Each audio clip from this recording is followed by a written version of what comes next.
Greetings. Welcome to I Hate Mondays, a true crimes podcast. I am Michael, and I'm here with... Anne-Marie. And welcome to episode 6. If you have a suggestion for a case, let us know. Greatly appreciated. Yeah. We already have 2 requests. That we will do. Don't you worry. Okay, they were sent by a lovely lady. So it's coming. Don't you worry. Michael is working on it. Oh boy. Yes. So yeah. So if you have any suggestion, we will gladly take them. It's just that we had already scheduled a bunch of episodes because we're organized like that. But don't hesitate to reach out. Yeah. We'll take any suggestion. So are you ready for this little case that I have for you today? Yes. This one is very close to us. I don't know if you heard about it. Close to us? Like how close? Like a very few kilometers. OMG. Okay. So my sources for today is Nouveau.info, TVA Nouvelle, Montreal CTV News, Archetype Realty Group, GoFundMe, Montreal Gazette. As you can see, this is happening in Montreal. Montreal Gazette. Represent. It's Okay. the only Montreal newspaper I go to. Interesting. Well, it's owned by Post Media, so they got a bunch of outlets everywhere. I know they have one in Vancouver. I think they own Ottawa Citizen, but I don't know. I have to check. They all kind of have the same kind of weird logo. Anyways, okay, let's hear your story. Okay. So before I start explaining this case, I just wanted to say that ever since we decided to do a true crime podcast, I knew I wanted to do an episode on this story. It has always been on my mind. Oh my God. Is this what I think it is? No, it's not. Aw. No, that's another one. And you'll know very well why I wanted to do it at some point. I will come back to it. Okay, so June 21st, 2022, 12:38 p.m. A lady is on the walking path along the cycling path on Boulevard LaSalle in LaSalle. It's a beautiful place to walk if you've ever been there because you're just a few feet away from the St. Lawrence River, which is just gorgeous. You're by the Rapide de la Chine, super close by. So like the current's really strong and it's really beautiful. Where she is, you can see the Mercier Bridge, which is a bridge that links LaSalle to the South Shore of Montreal, for those who don't know. But this was not a really happy ending walk, as the lady found the body of a teenager laying below the path in the river. Oh, I think I know this story. Yeah, you probably do. I don't know exactly how this lady saw her, since there's trees by the path and like a 10-foot cliff overlooking the river. So first responders arrived by 12:48. It took about 2 hours and a half to get her body out of there, since she was in a tricky position. It's only around 3 p.m. that her body was recovered. Earlier that day, which is probably what you heard, a missing person has been declared on Adalya Dorvil, a 17-year-old teenager. She was last seen around noon on Monday, June 20th, 2022. She died around that time during her lunch break at school. But I remember that missing. Mm-hmm. It was on one of the Facebook groups that we're members of. Yeah. I remember seeing it on the Facebook group. Mm-hmm. So operations supervisor at Urgence Santé, which is like the 911 place for ambulances, for those who are not in Montreal. Jean-Benoit Gens suspect an accident rather than any criminal activity linked to her death. So you think she just fell and like she hit her head and she died? Yeah, exactly. She was found with head injuries and they think she slipped and fell into the water. Damn.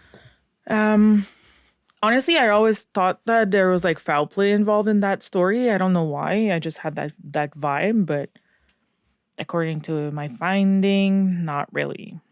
I mean, anything could happen. Yeah. Like, Like maybe she was playing way too close to the edge and then slip. yeah. It's easy to fall in the St. Laurent River. And once you fall, it's kind of tricky to get out of there. Yeah, well, the water's moving pretty quickly. It is moving pretty quickly. And also, like, at that particular place, like, there's a good cliff. Like, it's hard to recover if you fall there. Mm-hmm. Adalya, her first name means beetle with 2 dots, apparently. She had a part-time job at a hardware store. Adalya was a genuine person. According to her friend Amy Ann, we met Ziskovsky. I'm really sorry if I butchered your name. A family friend, Steve Papineau, also said that Adalya was a, and I quote, ray of sunshine. Her mother, Tanya Montanaro, says she was like a little sun. What could possibly happen to a girl who so many people described like this amazing person who was, and I quote, deeply, deeply loved, as her mother said. When she was found, a lot of people came around the yellow police tape. A lot of people were crying and yelling. There has been an event for people to come and pay their respect to Adalya on June 22nd, 2022, where her body was found. Adalya made an influence, and as a realtor group archetype, created a foundation called P'tikar, which means little heart.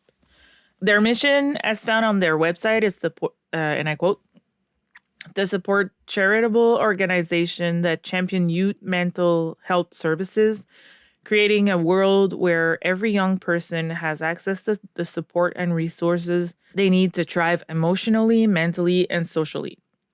So they were inspired by Adalya's story, and they decided to create this foundation so no young people have to go through mental health issues alone. So what I'm understanding from my research is maybe she acted like everything was normal, but in reality, like she was struggling with some mental health issue, and like, did she slip and fall, or did she intentionally jumped? Right. Mind you, I think she was going to Cavalier de LaSalle, which is just like maybe 5 minutes walk from there. So yeah, she had time to go there during her lunch break, and whatever happened there happened. I see. Yeah. So that's pretty much what I found about the story. Honestly, there's not much out there. I remember when this girl was reporting missing, as I was saying, and you do too. We saw the post on Facebook, and I'm sure you too, but I was really hopeful that she would be found, but found alive, obviously. I think I remember the mom posting Yeah. something first, like she was out looking for her daughter. Yeah, I remember. I remember very well. Then I was really hopeful that she would be found, because when it happens in like your neighborhood, kind of, it's really like you feel more involved. Right. I don't know, like it's more personal. Yeah, I hear you. I get it. Yeah, so there is a memorial for her by the river. It's on my way back from work, so every time I pass by, I have a little thought for Adalya, and I'm not even lying. Like, there is a little picnic table that has been painted purple. I'm guessing it's her. Really? Yeah, there's a little picnic table. It's a little wood picnic table, like not the city ones. It's a Some pedestrian put it there, or yeah. I'm guessing it's like her friends or family or something, because it's like part of the memorial. Like there's a I bunch don't of. remember.